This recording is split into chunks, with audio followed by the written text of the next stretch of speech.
Mesdames et messieurs, bonjour et bienvenue dans cette nouvelle revue de presse du jeudi 21 septembre 2023. Le journal Paris, jeudi 21 septembre à Kinshasa, commente en langue et large les interventions du président Félix Tshisekedi à New York en marge de la 78e Assemblée générale de l'ONU. C'est une nouvelle posture que prend le président de la République sur la question de l'agression rwandaise sous couvert du M23 dans la partie est du pays, indique le potentiel. Rapportant le propos tenu par Félix Tshisekedi devant la presse mardi 19 septembre à New York, aux États-Unis d'Amérique. Nous sommes prêts à faire face à toute menace provenant du Rwanda. La défense de notre pays est notre priorité et tous les scénarios sont envisagés pour assurer la paix en RDC. Avec les capacités renforcées des FARDC, commente le journal, le Rwanda devra s'attendre à payer de son agression en RDC et de son soutien au groupe de criminels du M23 au défaut de s'aligner véritablement dans les différents schémas du rétablissement de la paix tracés à Nairobi et à Luanda.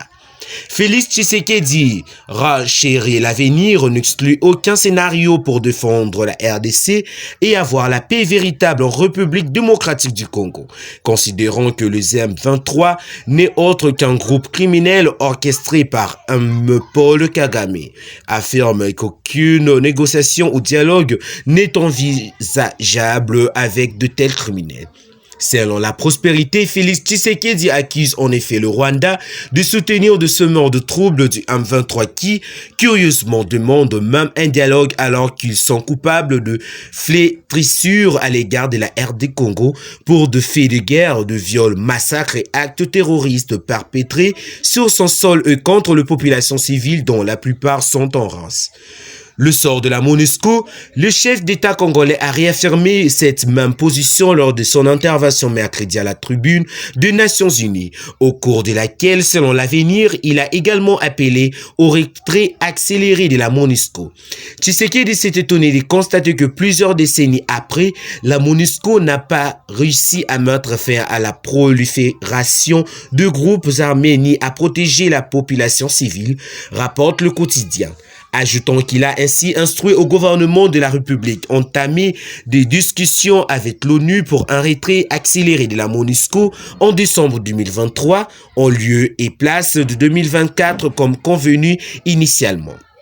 Une chose est d'exiger le retrait accéléré de la MONUSCO, fait remarquer l'éditorialiste de Forum des As, une autre est de s'assurer que le vide ainsi créé sera comblé tout aussi rapidement.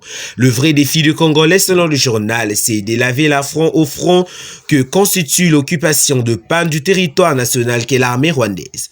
Malheureusement, pendant près d'une demi-heure de grand oral de Félix Tshisekedi, le Congo le meurtri de l'agression ont tout entendu de la bouche de leur président, sauf la libération voulue accélérer des Bunagana, Masisi et Rutshuru, de l'emprise du Rwanda et de ses supplétifs du M23, déplore le quotidien. Sur un autre chapitre, signale la tempête de tropique, Félix Tshisekedi Tshilombo a réaffirmé son engagement à tout faire pour que la Commission électorale nationale indépendante CENI organise les élections générales en temps et dans les meilleures conditions possibles. Au total, plus de 150 chefs d'État et de gouvernement ont assisté à la séance solennelle d'ouverture de la 78e Assemblée générale de l'ONU. Mais la presse de Kinshasa s'intéresse au fait que le président de la République démocratique du Congo va prendre la parole ce mercredi à cette session. Ce sera son 4e discours d'affilée à la tribune des Nations Unies et le dernier discours de son premier mandat, signale Congo Nouveau. Profitant de sa présence à New York et celle de tous les décideurs du monde, Félix Antoine Tshisekedi va étaler à la face du monde tout le mal que le président rwandais Paul Kagame fait à la République démocratique du Congo. Et c'est là, en agressant la RDC à travers le rebelle du M23 qui sème la mort dans la province du Nord Kivu, présage le tabloïd. Il tente d'expliquer à ses partenaires que Paul Kagame est à la base de l'insécurité qui perdure dans l'est de la RDC depuis plusieurs années et qui risque d'avoir une incidence sur l'organisation des élections dans la partie du pays occupée par les M23. Paul Kagame est le principal cible de Félix Tshisekedi. Il n'y a point de doute que le numéro 1 congolais puisse s'apaisantir sur les efforts menés au niveau de ces pays et de la sous-région pour le rétablissement de la paix dans la partie est de la RDC.